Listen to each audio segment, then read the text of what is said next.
Since I've been home, whenever I run into people, a lot of them do a double take because they don't recognize who I am. So I thought I'd take this opportunity to tell my story. I was born and raised in Waco, Texas. I grew up in East Waco on Dunbar Street in a house full of people. The house belonged to my great-grandparents, Fred and Anna Freeman, for years before I was born, and it was where everyone grew up.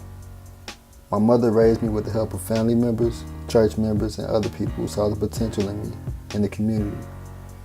I used to hear people in the church say it takes a village to raise a child, and this was the case with me. Even with the absence of my father, I was surrounded with love.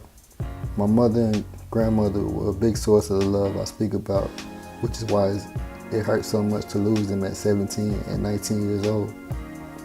I lost two of the most important people in my life just as I was entering my adulthood, my manhood, and though they were women, they were instrumental in my path to becoming the young man I was. Dr. Martin Luther King Jr. once said, "The true measure of a man is not where he stands in times of comfort and convenience, but where he stands at times of challenge and controversy." I had to experience life's challenges and go through pain. That pain will become the fuel to the fire that is my ambition. As I said goodbye to the ones I loved and that had shown me love and that loved me, I welcomed a new me.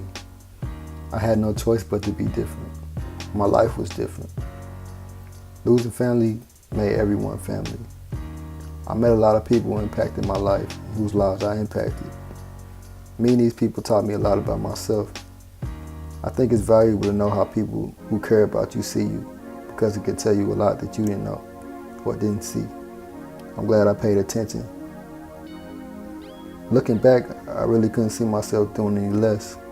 The conferences, the speeches, being on a billboard, radio shows, broadcasts, YouTube videos. All the accolades were all part of God's plan. If I told you I saw it coming, I'd be lying. That I'd be here after pacing back and forth in the ICU waiting room in 2011, begging God not to take my grandma on Christmas. After sleeping in a hospital chair for 3 days in 2013, begging God not to take my mother, who eventually passed away on that third day. After having someone close to me pass away for 11 years straight, after being on academic suspension and probation for my first 2 years in college, after spending the night in jail. If someone had told me I'd be here, I wouldn't have believed them. I grew up a lot in the past 4 years. I used to be the quiet kid in class who hated reading out loud and dreaded having to do a speech in front of the class. Now I've spoken in front of too many people to count, and I walk around with a confidence that would make a young me proud. I've dealt with a lot of pain in my life, but that pain made me greater. I thought I lost it all when I lost my mother, but I gained a reason to be great. Now I can introduce to the world to my mother, my family, and most importantly, myself. My name is Phelecia Jefferson, and I am a college graduate.